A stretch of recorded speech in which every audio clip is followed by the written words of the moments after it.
India achieved independence in 1947, and with independence, the new country with its ancient civilization inherited problems as vast as her size. The government set about the task of making a democratic nation out of diverse peoples speaking hundreds of different languages. Their religion was one of love, love between husband and wife, love as a means of conquering self. Unworldly, they were called.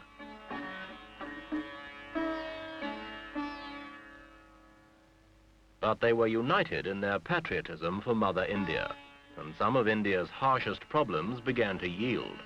One problem, the most serious, did not.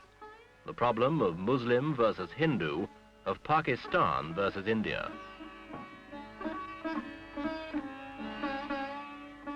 This week, Echo looks at the dangers of the confrontation between India and Pakistan.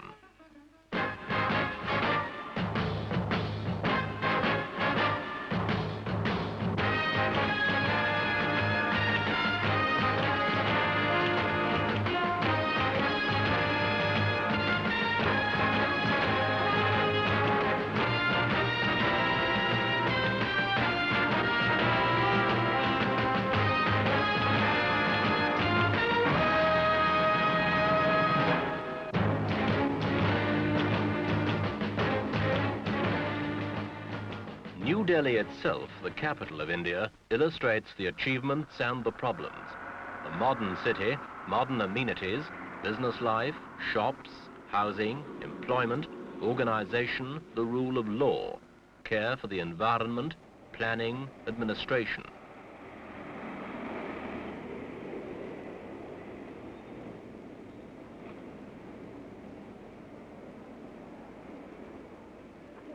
The old ways of life are coming to terms with the new. Overpopulated still, but India has made headway in controlling a disastrous rise in the birth rate. Indian farmers are taking to new ways.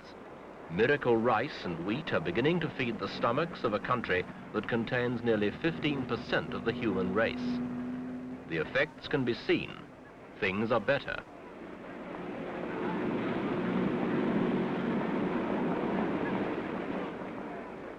Street life continues.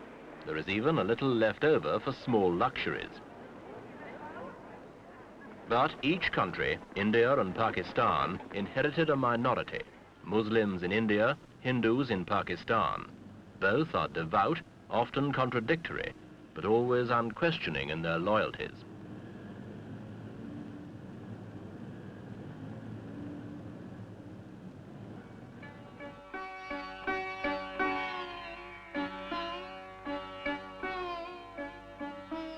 The Ganges, the sacred river of the Hindus, contains along its banks the continuing history of Hindu architecture and of Hindu devotion.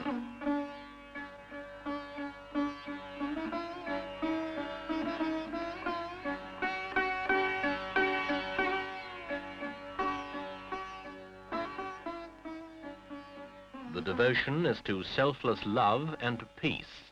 The individual may achieve this.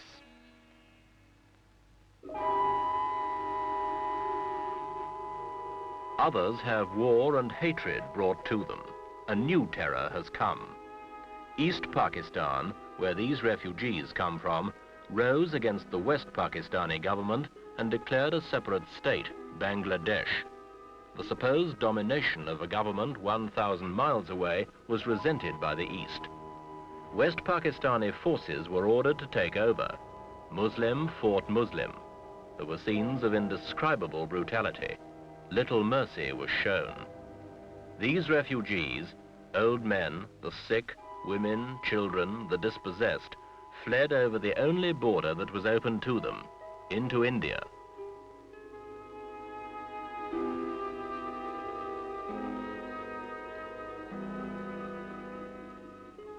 They cannot go back.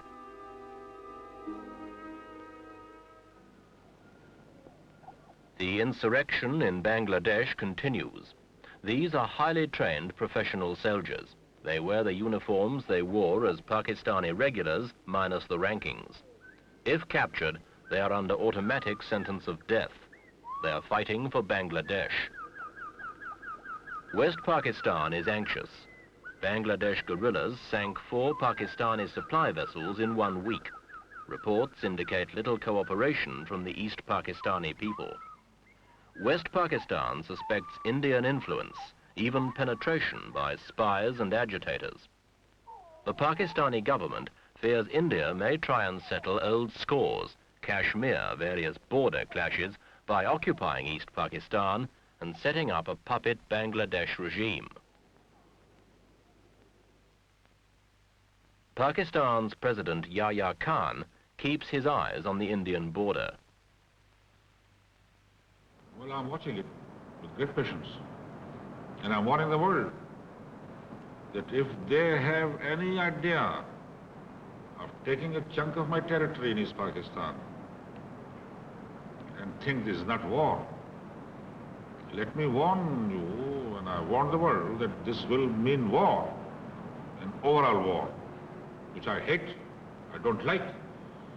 But for the defense of my country, I must then fight an all-out war. And that will mean war here in West Pakistan. How close are you to war with India? Very near it. In India, support for Bangladesh stems from hopelessness in the face of over 8 million refugees, Calcutta alone accepting 250,000 in 48 hours, and the wish by a minority to invade East Pakistan, return the refugees, and avoid an almost insuperable problem for India herself.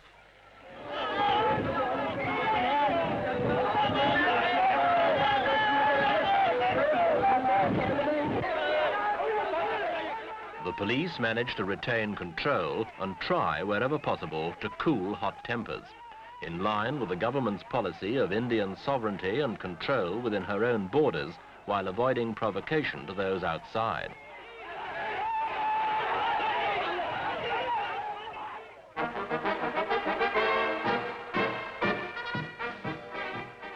But if the situation gets out of hand, the Indian army is more than an exercise in skilled horsemanship. This army derives, like that of Pakistan, from the British Army. Like the Pakistanis, it uses the same drill, wears similar uniforms, and it is as well trained and equipped.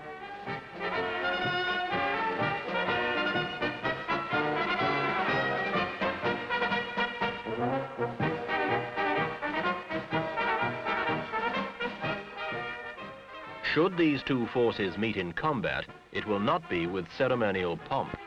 The pent-up anger and frustration of 20 years' struggle for national pride and development, the old issues, real or imagined, between Hindu and Muslim, Pakistani and Indian, would be likely to produce a spectacular clash which neither country could afford. Wars are more expensive than development. One extended battle can cost the equivalent of a new steel mill.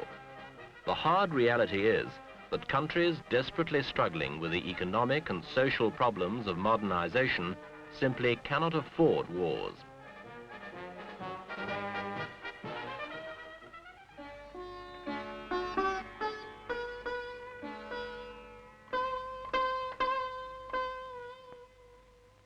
Civil war in East Pakistan, crisis in the subcontinent. The tension has spread. Allies of the two countries have tried to intervene. The signs have been ominous. Alongside modern technology, however, there remains patience, perseverance, hereditary skill. These old virtues may yet shape a new world.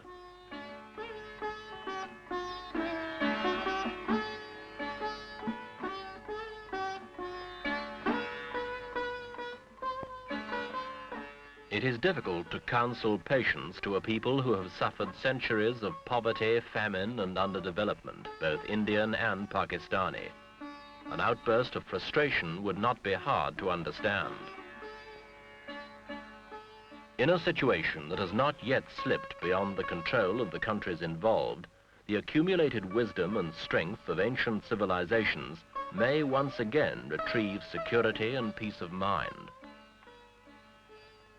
The ability to adapt and endure has been proved over thousands of years. This may now be needed perhaps more than science and technology, in the way that lies ahead.